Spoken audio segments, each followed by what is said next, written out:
Gotham Knights is a pretty good game.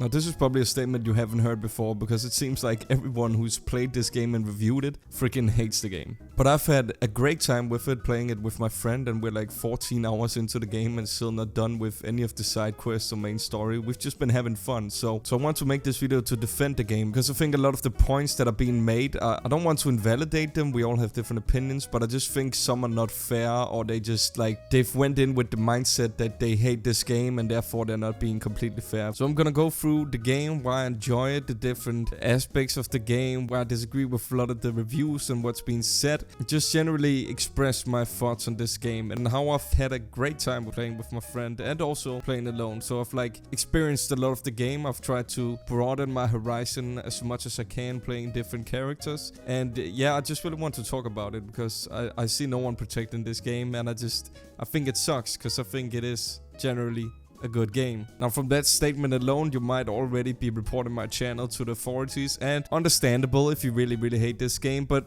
give me at least a shot and hear me out before you start going all crazy. So let's start with what's been said. I've read some different reviews. I've seen some Ordinary Gamers, Mutaha's video, which, damn, he got mad for some reason. I don't know why he was yelling that much, but here's a review from IGN, for example. Combat in Gotham Knights is one of the worst parts about it. I disagree with this a lot, so I'm gonna get into that in this video and explain why I think the combat is actually very unique and not as repetitive and boring as people say, and why I think it's fun. Another thing people have said is Gotham Knights' equipment and leveling system is so disorganized that I found myself avoiding my menus as often as possible. So yes, I agree with this statement. I do think the leveling system and equipment is very disorganized, and as a guy who has OCD and had it for his whole life, it stresses me out a bit how the things work. For example, let's take the mods in your menu, which are like mods you can equip to some gear which have available slots. You get a lot of these mods, and the way you can like trickle them down so you don't have that many is by fusing them together, which works fine, but I think the game just gives you too many, and quickly it becomes very disorganized with how many mods you suddenly have on your screen. And it feels like they could have just given you less. Also, we have the equipment, you craft equipment, and the menus, the UI is extremely bad, one of the worst I've seen. Performance issues ranges from amusing bugs to annoying hindrances. I've only had one problem with the game, and the same problem my friend has had, and that's performance issues. It is definitely a problem, but if we think back to Arkham Knight when that was released, and I'm not defending games releasing in a poor state with performance issues and shit like that, but it happened with Arkham Knight as well. So if you compare to Arkham Knight and you say, oh, look at how this game is performing, think back to the Arkham Knights. Arkham Knight on PC was released in a terrible freaking state. Like, it was locked to, I don't even think it was 30 FPS. I think it was locked to that, but it always went beneath that, and after like a couple of months it was finally fixed. So like, it is a problem with the performance issues. It runs terrible when you're out in the free roam world. But if we're gonna compare to the Arkham games, you should also be fair and keep that in mind, that Arkham Knight, the latest in the Arkham games, released in a terrible state as well. But when it comes to bugs, I've had no bugs at all, and I have a 12-hour playthrough. Well, besides the performance issues, but we've had no bugs in cutscenes or anything else. There's been like no problem basically, so I haven't stumbled into that. So I agree and disagree with this. From the inconsistent frame rates to the weak story to one-note combat that rarely feels good. I agree with the inconsistent frame rates, but I disagree with the weak story and one-note combat that rarely feels good, and we're gonna get into detail with that, so I won't say too much more about these reviews. I just wanted to start off this video by explaining what I agree with and what I disagree with, and then get into more detail with that. So I'm only gonna get into these things that I've mentioned here in the introduction. So this is not like a full game review. This is only a, well, I guess it's not to protect the game, but it's like to counter these statements and why I disagree with them, if that makes sense. So let's start with Gotham Knights concept, basically. And I have to explain this because that's gonna help you understand the rest of this video and how the game works, basically. So the game is split up in two places, basically. You have the Belfry, which is your lobby hub of sorts, and then you have the free roam Gotham to patrol at night. So let's start with the Belfry and what that is and what you do. Basically, the loop is you go out at night, you patrol, you do stuff, and then you go back to the Belfry, look at gear, progress the story, and you can do other stuff. And what you can do in the Belfry is basically you can look at an evidence board with details about everything you've uncovered about the ongoing crime in Gotham. On one board you have like the main story details, details, and on another you have side quests. Besides the evidence board, you can also customize and craft weapons and armor. You can also do that when you're out free roaming, but it's only when you're in the belfry you'll be able to equip this gear and customize it. Besides that, you can also interact with other characters to progress the story or just to learn more about them and yourself. And that's basically it. You'll mostly spend your time with cutscenes, planning what missions to tackle next, and crafting and customizing gear. And that's where we get to patrolling the night, because when you've done all of that, you can choose to leave the belfry and patrol Gotham. When you're out in Gotham, you can gain intel by interrogating certain enemies and completing different crime scenarios. And all that intel you gather throughout the night will either progress the story, unlock new missions, or let you know where crime will be going on the next night, after you've returned to the belfry and you go back out. And to be honest about this concept, gathering intel is mostly only a thing you'll need to do when you're asked to for story progression. And that can, for example, be go to this crime scenario, complete it, gain some intel about a new crime scenario, go there, complete it, and then go back to the belfry. So that's really when you need to do it. And the thing is, the developers also want you to do it when it doesn't come to the main story mission or side quests. But doing it with the purpose of, for example, finding out where crimes will be going on the next night is not necessary and kind of useless, to be honest. It's more of like a helping hand, because what it does is it basically marks crime scenarios the next night. But you can also find these crime scenarios without gathering intel by just roaming the city. So it's basically just a marker on your map. So it's kind of useless when it comes to that. But when it comes to story progression and side quests, it's necessary and it has more of a purpose. But yeah, that is basically the concept of the game. You roam the night, find intel, fight crime, go back to the belfry, progress the story, go back out, and so on. I think it's an interesting loop that I personally haven't seen before, and its execution is sadly, I wouldn't say poor, but just weird. And that's because of the reason I just explained. So it could definitely have been executed better, but I think it works fine for the story progression and side quest. And speaking of the story, I won't go into too much detail about the story because I don't want to spoil anything, but I want to explain why I think the story and writing is pretty good. Gotham Knights brings iconic characters like Harley Quinn, Clayface, and Freeze into its story, but not as a main part of the story, instead as side quests. And even though they are made as side quests, they have a lot of work put into them, from like great cutscenes to long and mostly greatly designed levels. They also vary in how you progress them, like how you gain the next part of the story. Sometimes you have to go on a patrol in the night to get intel, like I explained before, but sometimes you can also just launch it's called a case file, but it's basically just a mission, so you don't have to do the same repetitive thing. Personally, I think it's really fun and great. The gathering intel part can be tedious, as I explained before, and it feels like it's just like put quickly together, like let's just put this in to extend the side quest. But I think the game makes up for it with the unique missions. But that side quest, now let's get to the main story.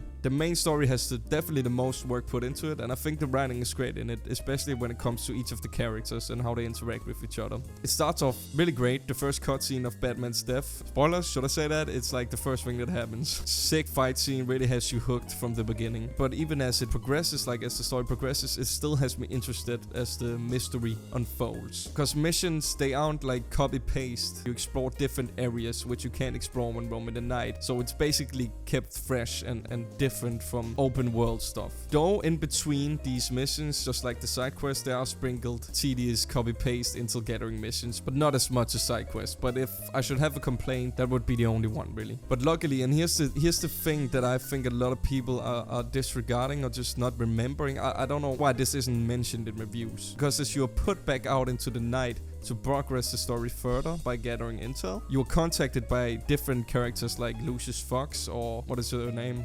Montana? Like the police woman. Anyways, suddenly they start popping up in the world as you progress the story, and they give you new missions in Gotham. And it ranges from like new crime scenarios to spice up the intel gathering, collectible missions, time trials, both parkour and on your bat bike, and more stuff. I won't mention everything. So I think the way they've made the open world open up as you progress the story is greatly executed. For example, at first I was disappointed in the same repeated crime scenarios each night, but that was because I didn't progress the story. But as soon as I progressed the story, I realized that more things became available. Suddenly new enemy types would spawn, which was really cool. Crime scenarios, as I mentioned, and locations and collectibles. Now if you're not into collectibles, you're still getting other stuff like the new enemy types and crime scenarios. It just kept expanding, and that was really cool. We're like 12 hours into the game now, and we're still unlocking new things to do. So That's really cool. And to be honest, I just don't understand why everyone's overlooking that in their reviews. Like, no one's really mentioned it from what I've read. To me, it feels like this game was doomed before it was released. And I feel that way because when me and my friend bought the game, I looked at the reviews like after 3 hours into its release, and it had already mixed reviews on Steam. How can they, after 3 hours, have decided that this is a terrible game? So to me, it just seems like there's so much hatred flowing throughout the gaming community that this game was doomed from the start. But of course, that's not everyone, and there is also valid criticism. I'm not disregarding any of that. But to conclude on the story and the side quests, I think they're great. I think the writing can be witty and very funny at times, especially like the emails you can read in your menu. And the game also makes you care for each of the characters and like their relationships with each other. And also, I haven't even mentioned this, but each cutscene, well, not every single cutscene, but most of the cutscenes have unique dialogue depending on which character you are. So that's also really cool. So to me, the story is okay. Now let's get into combat, abilities, and characters. To get it out of the way, all characters are not the same though. They are not just reskins of each other, they all play very differently, and I disagree with everyone who said otherwise. It's wrong. You're literally wrong. The only thing they have in common are their basic attacks, like light attack, heavy attack, light ranged attack, heavy ranged attack, and they all have a grab. So to get that out of the way, no, they are not all the same. So let me explain how they play differently and how they are unique. I'll explain by talking about my experience with playing Robin and Red Hood. Those are basically the only two characters I've played, and then I've heard from my friend who played Nightwing how he's played, and of course I've also seen his abilities and stuff when we played together. So I've mostly played Red Hood, meanwhile my friend has played Nightwing, and what we noticed right off the bat, just gonna give you a second there, was that they have very different playing styles. Nightwing is a support type of class, meanwhile Red Hood is a tank of sorts. Basically, Red Hood does more damage than other characters and has 2 guns, which also makes him the fastest shooting character. And when you play him, you can like feel the bulkiness and aggressiveness of his character. He's neither nimble nor fast, and when he attacks, he's slower than other characters, but he makes up for that with his guns. So playing him feels different than other characters, but he also has different skills and abilities, and that's really what makes each character very, very, very different. So each character has a unique special ability, and of course Red Hood has something to do with his guns. He basically has a High Noon Cassidy move. Now that's definitely a unique thing that other characters don't have, but that's not the only thing. And let me explain by comparing him to Robin. So of course Robin is more nimble and faster than Red Hood. That is one thing you can feel that are different about them. And he of course also has a special ability which is different from Red Hood's. But where they really stray far away from each other is in their skill trees. Robin's skill tree is very stealth focused and has skills like being able to run without being detected and vantage point takedowns and more. So he feels a lot like Batman in the Arkham games.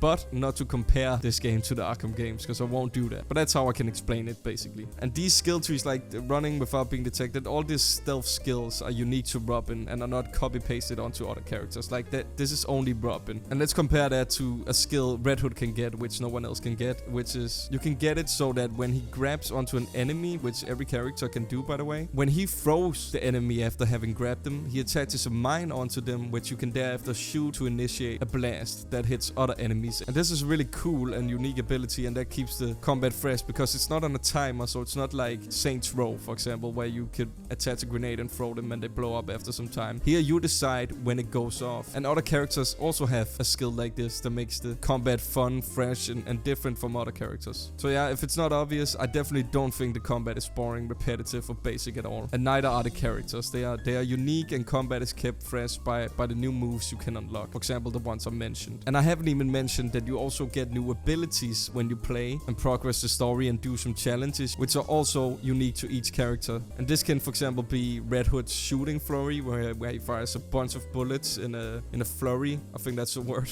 Or Robin's spinning staff attack ability. So a lot is different from these characters, and they spice up combat in their own unique ways. And that basically brings me to the conclusion on this. So to conclude on all of this, I think the game is definitely above decent and doesn't deserve the reviews that it's gotten. But of course, we all see things differently and have different opinions, and that's okay. I just don't like unnecessary hate with reasons that, at least to me, have absolutely no legs to stand on. And also when I saw how the game 3 dang hours into release had mixed reviews, I knew the game wouldn't be treated fairly, because people had already decided beforehand that this was a bad game and they were gonna hate it from the start. And that's just really sad to see. Sad to see the amount of hate thrown throughout the world nowadays, especially with you. I'm not gonna get into politics, so I'm stopping right there. But sadly, people love to hate. But at the same time, there's also valid criticism. But the criticism that I do not find valid is what I've mentioned in this video. I won't deny its flaws, and I won't deny that it doesn't compare to the Arkham games at all.